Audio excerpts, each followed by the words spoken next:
За сайн бацхан. За энэ удаагийн хичээлийн өдөр дууссан машин сургалт хийх нь гэдэг ийм хичээл үзэхээр бэлэн болоод байна. За хичээлийн агуулгын хувьд өмнөх хичээл өдөр дууссан машин сургалт хэрхэн хийх тухай. За бүрэн хэмжээний хичээл байна. За сүүлд бол одоо бид нэр сургалт хэрхэн хийх тухай, сургалтын алгоритмын тухай үзсэн учраас өнөөдөр бол одоо бүх одоо машин сургалтын 3 гол алхмыг хийж чадах ийм хэмжээнд хүрээд байна. За өмнөх хичээлээр бол одоо сая дурдлаа машин сургах нь уу одоо тренинг гэж энэ хэсэг хичээл үзсэн байж байгаа. За тренинг хийдэг гол алгоритм бол одоо нууцлалын энэ алгоритм бол үндсэндээ градиент тооцооллын аргууд л байгаа даа. За энэний хамгийн сайн жишээ бол одоо градиент бууралтын арга буюу градиент descent гэж ийм арга алгоритмын тухай сүүлийн хичээлээр үзсэн. За жишээ нь одоо шугам регрессийн тухайд энэ аргыг хэрхэн хэрэглэдэг тухай ийм жишээ өдрөө үзсэн. За мөн ерөнхий томьёо алгоритмыг бол үзсэн байж байгаа. За машин сурах гэдэг бол одоо товчхондоо хамгийн бага алдаатай байдаг тэр тухайн параметруудыг олох юм гэж сүүлийн хичээлдэр үзсэн байж байгаа. За шугам регрессийн хувьд параметрууд гэдэг бол одоо энэ AB-г шулуун байгуулахад одоо хамгийн чухал үүрэгтэй байдаг AB-г олох юм гэж хэлж байгаа. За цаашд үзэх одоо хамгийн орчин үеийн хэм лоон гэж нэрлэж байгаа энэ гүн сургалтын диплийн өрнгийн хувьд бол хайперпараметр гэж юм байдаг. Жин за тэгээд бас бусад параметрууд байдаг. За эдгээрүүдийг жишээ нь олох явдлыг одоо хамгийн бага алдаатайгаар олох явдлыг машин сургалт гэж хэлж болох нь. За математик тооцооллын хувьд бол одоо энэ хэмжээний градиент тооцоол гэдэг бол налог тооцож ингэж явсаар одоо хамгийн бага цаг дээр хүрэх энэ бодлогыг хэлнэ гэж өмнө үзсэн байж байгаа өмнөх хичээлдэр. За энийг бол одоо хамгийн энгийн хялбар тайлбартайгаар одоо тайлбарласан. Тавхуу одоо энэ дээр нэмж үзэх ёстой зүйл байх юм бол өмнөх хичээл рүү очиж тэрийг сайн үзэх ёстой байна. За өдөр дууссан сургалт гэдэг бол одоо өмнөх хичээлүүд дээр үзсэн энэ одоо хамгийн сайн ажиллаж байгаа. За тэр индастри гэх юм уу яг энэ бодит амьдрал дээр хэрэглэж байгаа хамгийн хэрэглэж байгаа ийм сургалтын төрөл байна. За англиар бол supervised learning гэж хэлээд байгаа.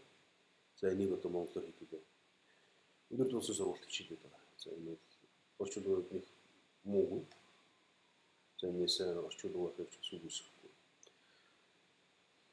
За энэ өдөр дууссан сургалтыг хийхэд бол хамгийн чухал юм бол одоо өгөгдөл гэдэг юм бол лейбл гэдэг юмтай заавал байх хэрэгтэй гэсэн. За энэ бол бид нар бол өмнө бол одоо энэ лейбл гэдэг юмыг хариу гэж хэлж болно. За шуушиг гэж хэлж болно. Гэх мэтлэн хамгийн одоо товч мэдээлэл гэж хэлж болно гэх мэтлэн. Output нь гэж хэлж болно гэж ингэж үзсэн байж байгаа. За тэгээд үндсэн хоёр төрлийн өдөр дууссан сургалт байна гэж үзсэн. За нэг нь бол одоо регресс, нэг нь бол англи.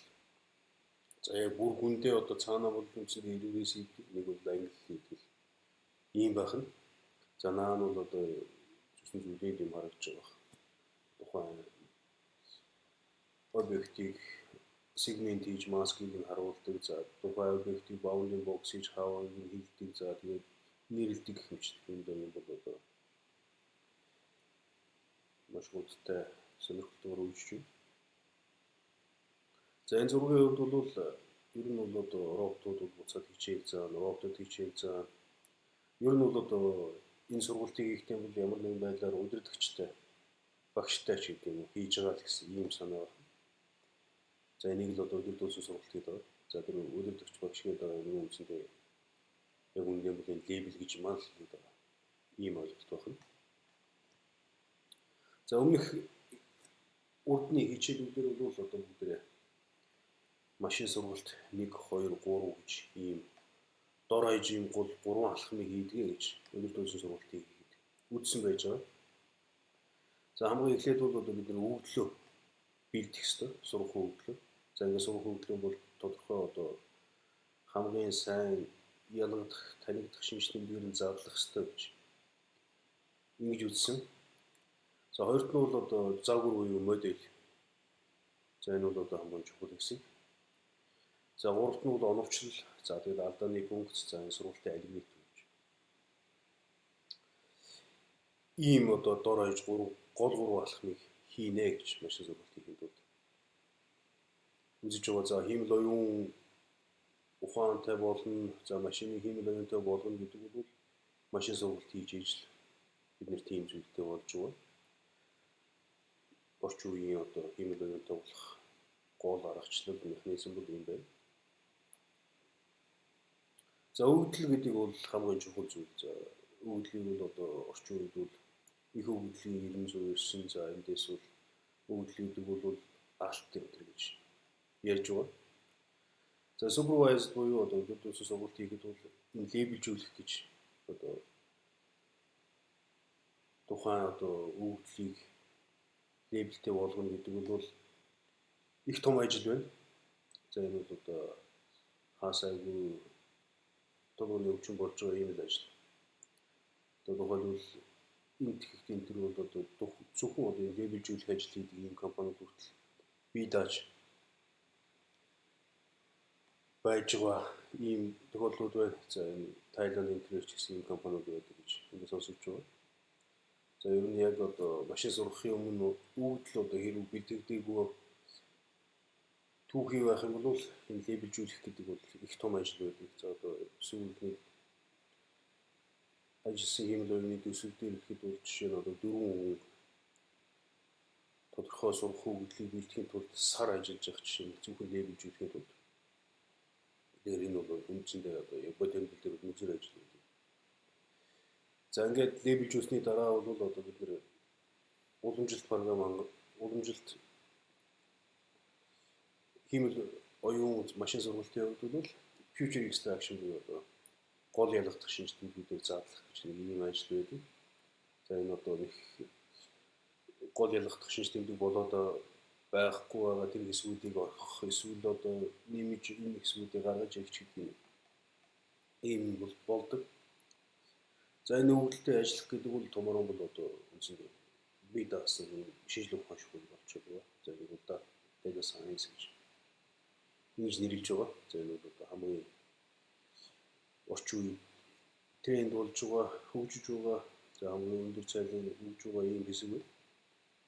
Бас л их чухал хэсгүүд байна. Компьютер шинжилгээ ухааны. За тухайлбал одоо бид нар бол нэг л жишээг чухалчилж байгаа. За энэ бол одоо real estate буюу одоо үйл хөдлөх хөрөнгийн үнийг тодорхойлдог ийм жижигхэн одоо машин сургалт.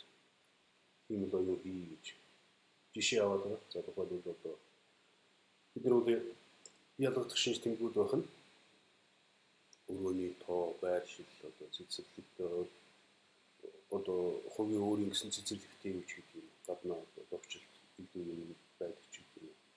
За тэгээд автобусныхаа буудлаас хэр ойрхон хол байдгүй. За тэгээд энэ бүхнээс хамаарат тухайн одоо real estate үйл хөдлөх хөрөнгийн үн бол одоо лейблтэйгээр биднэрт байгаа гэж үзнэ. Яа тэгвэл одоо бид нар supervised өдөртөөс сургалт хийх гэдэг байна. За энэ тохиолдолд лейбл гэдэг нь бол зайлшгүй байх хэрэгтэй. За энэ дээр бол жишээ нь одоо 5 руу байр. За одоо зэрэглэлийн бүсэд. За гаднаа цэцэрлэг байхгүй. За автобусны буудлаас бол 500 м-ийн зайтай байдаг. Ийм үйл хөдлөлийн үн бол одоо жишээ нь 300 сая төгрөг байдаг ч гэх юм байна.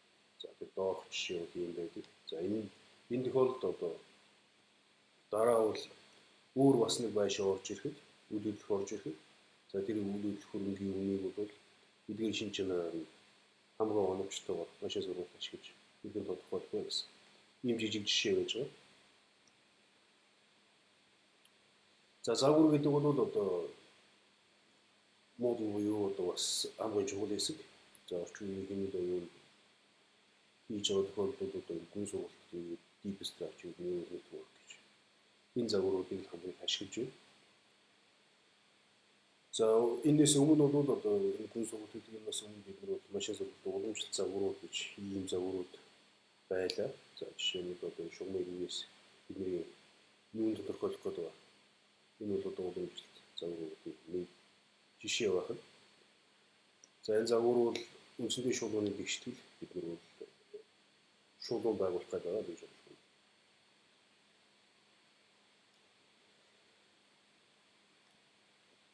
За өмнө бол одоо шугамын үеэс гэж юу болох тухай үзсэн байж байгаа. За шугамын үеэс гэдэг юм бол одоо энэ бол хялбархан. За биднэрт бол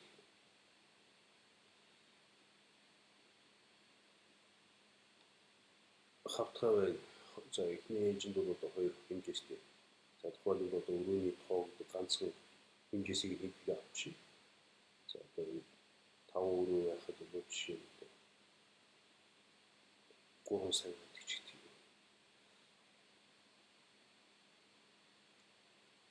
300 сая гэдэг ч гэдэг. За энд нэг цэг байх нь. За одоо 6 өрөө яхад одоо хийж. За энэ дээр одоо 350 сая гэдэг ч гэдэг. За энэтэй одоо хамгийн бага алдаатай байх энэ шулууны байгуулах энэ одоо шулууны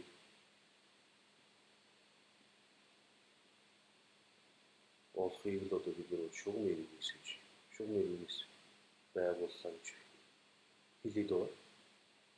За энэ шугам эргээс байгуулахад бол хамгийн чухал нь бол W1, W2 гэсэн энэ параметруудыг л олох юм. За энэ параметруудыг олохын тулд бол бид машин сургалт хийх гэдэг байна. За энийг олдыг статистик арга байдаг уламжлалт. За тэр бол мэдээж уламжлалт арга. За тэргээр бол бас тооцоолсон хамгийн орчин үеийн арга бол машин сургалт байна.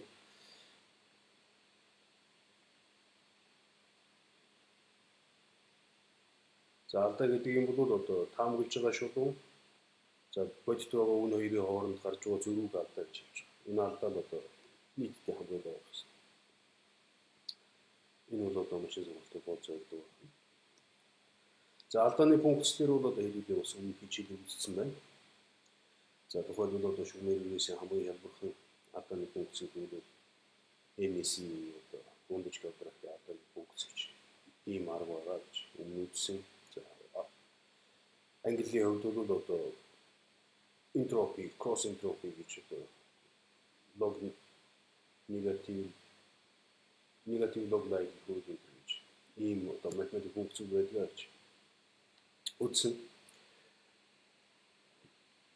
За алдааны функц бол биднэрт бол ер нь байнга нэг алдааны функц байж л байна. За тухайлбал одоо бидний шугамын үеэс байгуулах гэдэг жишээний хувьд бол MSE гэж энэ функц бол одоо өмнө үзсэн байх нь. За сургалтын аргын хувьд бол одоо биднэрт gradient гэсэн юм одоо gradient бууралтай гэж.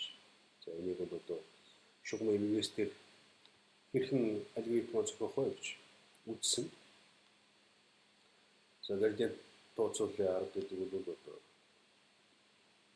үндсэндээ хялбархан арга гэж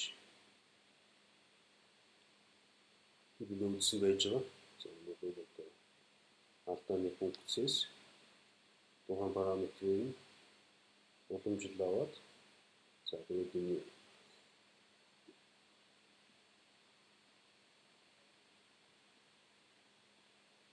сургалтын хуурд гэж нэг юм тогтмол параметр орж ирж байгаа. За энэ хуурд нь бол их байх юм бол одоо машин хурдан сурна гэхдээ бол бас яг одоо бидний олох гээд байгаа нөгөө бага алдаан дээр очиж чадахгүй байх магадaltaй энэ гэсэн ийм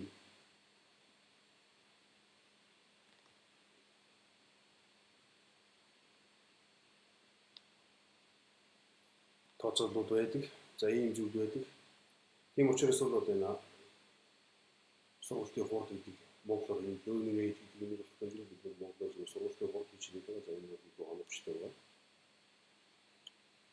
Удирчилж орчуулж байгаа гэсэн. За энэс бол одоо бас их хамаардаг. За тэгэхээр одоо биднэрт бол энэ алдааны функц бол MSC гэдэг энэ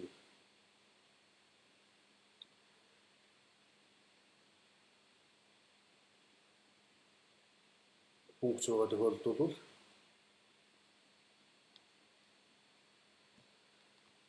энээсээ уламжлал аваад за тэгээд энэ маань ганц зэрэг одоо тухайн тохиолдолд жишээ нь 2 параметртэй байх нь.